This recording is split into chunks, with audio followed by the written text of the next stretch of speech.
নমস্কার বন্ধুরা, মায়ের রান্নায়ন ব্লগ চ্যানেলে আপনাদের সকলকে জানাই অনেক স্বাগত। আজ আমি হাজির হয়েছি সজনে ডাঁটার একটি দুর্দান্ত রেসিপি নিয়ে। এখন সিজন চেঞ্জের সময়, আর এই সিজন চেঞ্জে কিন্তু আপনারা সকলেই জানেন সজনে ডাঁটা আমাদের শরীরের পক্ষে খাওয়াটা কতটা উপকারী। তাই আজকে হাজির হলাম সজনে ডাঁটার একটি দুর্দান্ত রেসিপি নিয়ে। আমার এই রেসিপিটা কিন্তু সম্পূর্ণ নিরামিষ পদ্ধতিতে করেছি। রেসিপিটা জানতে হলে সম্পূর্ণ ভিডিও দেখতে হবে। তো চলুন ঝটপট শুরু করি। তার আগে যারা এখনও চ্যানেলটাকে সাবস্ক্রাইব করেননি তারা অবশ্যই চ্যানেলটাকে সাবস্ক্রাইব করে পাশে থাকা বেল আইকনটা ক্লিক করে রাখবেন। তো প্রথমেই আমি এখানে নিয়েছি 4টে মতো উচ্ছে আর নিয়েছি সজনে ডাঁটা। আমি এখানে আমার পরিমাণ মতো নিয়ে নিয়েছি, আপনারা আপনাদের পরিমাণ মতো নিয়ে নেবেন। আর এই রেসিপিটাতে আমি আলুও যোগ করব। এবার সমস্ত সবজি কেটে নিচ্ছি। তো দেখুন বন্ধুরা, আলুটা এরকম মোটা মোটা করে কেটে নিয়েছি আর সজনে ডাঁটাটাও কেটে নিয়েছি। আর উচ্ছেগুলোর ভেতরে যে দানাগুলো থাকে সেগুলো কিন্তু একেবারে ফেলে দিচ্ছি, তাতে কিন্তু খেতে সুবিধা হবে আর রান্নাটা করতেও সুবিধা হবে। এদিকে একটা মিক্সিং জার নিয়ে কিছু মশলা তৈরি করে নেব। দিয়ে দিলাম পোস্ত আর দিয়ে দিলাম সর্ষে, এরপর সামান্য লবণ দিয়ে দিলাম। যেহেতু সর্ষে এখানে পেস্ট হবে তাই একটু লবণ দিলে পেস্ট করলে কিন্তু ভালো হয়। তারপরে দিয়ে দিলাম ঝাল অনুযায়ী কাঁচা লঙ্কা। এবার মিহি করে পেস্ট করে নেব। এদিকে কড়াইতে দিয়ে দিলাম পরিমাণ মতো সর্ষের তেল। পুরো রেসিপিটা আমি সর্ষের তেলেই করব, চাইলে আপনারা রিফাইন্ড অয়েলেও করতে পারেন। এরপর তেলটাকে আমি গরম করে নিচ্ছি। তো দেখুন বন্ধুরা, তেলটা কিন্তু গরম হয়ে গেছে। এরপরে দিয়ে দিলাম আমি পরিমাণ মতো লবণ দিয়ে দিতে হবে উচ্ছেগুলো। আমি উচ্ছেটাকে হালকা করে ভেজে নিচ্ছি। উচ্ছে কিন্তু খুব বেশি ভাজলে তখন যে উচ্ছের যে গুণাগুণটা আছে সেটা একেবারেই চলে যায়। আমি উচ্ছেটাকে তাই একটু হালকা লবণ আর হলুদ দিয়ে ভেজে নিচ্ছি। উচ্ছেটা যদি না ভেজে আপনারা রান্না করতেন তাহলে কিন্তু উচ্ছে যে তেতো ভাবটা আছে সেটা একেবারে তরকারির মধ্যে চলে যেত, খুব বেশি ভালো লাগতো না।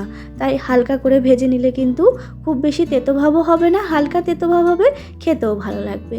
এবার উচ্ছেগুলো হালকা করে ভেজে নিয়েছি, তারপরে তেল ছেঁকে তুলে রাখছি। তারপরে ওই তেলের মধ্যেই আমি দিয়ে দিচ্ছি কালো জিরে ফোড়নের জন্য। এইবার ফোড়নটা একটু ভেজে নেব।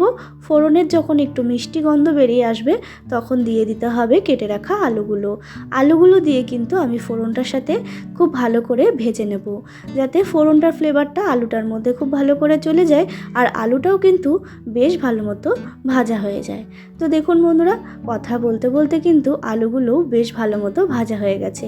এরপরে আমি দিয়ে দিচ্ছি সমস্ত সজনে ডাঁটাগুলো কিন্তু এবার ভালো করে আবারও ভাজবো। তার আগে দিয়ে দেবো আমি সামান্য পরিমাণ লবণটা দিয়ে এবার ভালো করে ডাঁটাগুলোকে একটুখানি আলুটার সাথে নাড়িয়ে চাড়িয়ে নিচ্ছি।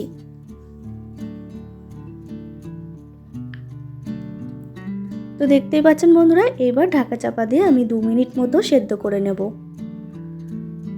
তো দেখুন বন্ধুরা, আমি 2 থেকে 3 মিনিট পর ফিরে আসলাম। আলুটা আর সজনে ডাঁটাটা কিন্তু খুব ভালো পরিমাণে সেদ্ধ হয়ে গেছে। যেহেতু ডাঁটাটা একটু শক্ত তাই একটুখানি ঢাকা দিয়ে রান্না করলে কিন্তু ডাঁটাটা খুব ভালো মতো সেদ্ধ হয়ে যায়। এরপরে সবজিগুলো ভেজে নেওয়ার পরে আমি দিয়ে দিচ্ছি সেই পেস্টটা। আমি এখানে সর্ষে, পোস্ত এবং কাঁচা লঙ্কার যে পেস্টটা তৈরি করেছিলাম সেই পেস্টটাই দিয়ে দিলাম। এবার একটু নাড়াচাড়া করে নেব। একটু নাড়াচাড়া করেই দিয়ে দিতে হবে গুঁড়ো মশলাগুলো।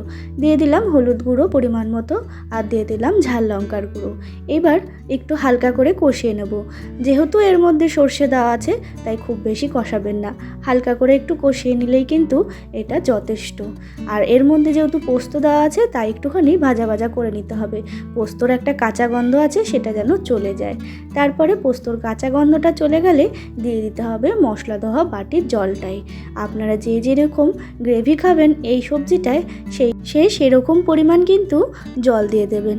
এইবার আমি দিয়ে দিচ্ছি ভেজে রাখা উচ্ছেগুলো দিয়ে কিন্তু একটু নাড়াচাড়া করে আমি আবারও ঢাকা চাপা দিয়ে বেশ কিছুক্ষণ রান্না করে নেব, ওই ধরুন 3 থেকে 4 মিনিট মতো।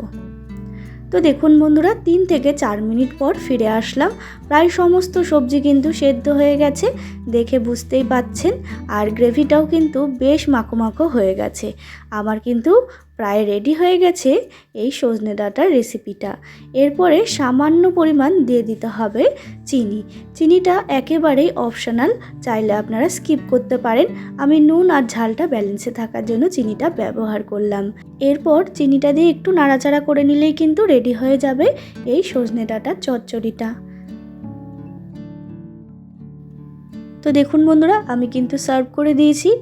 এইভাবে একবার সজনে ডাঁটার রেসিপিটা বাড়িতে ট্রাই করে দেখবেন, ভীষণ ভালো লাগবে। কথা দিচ্ছি গরম ভাতের সাথে অসাধারণ লাগে।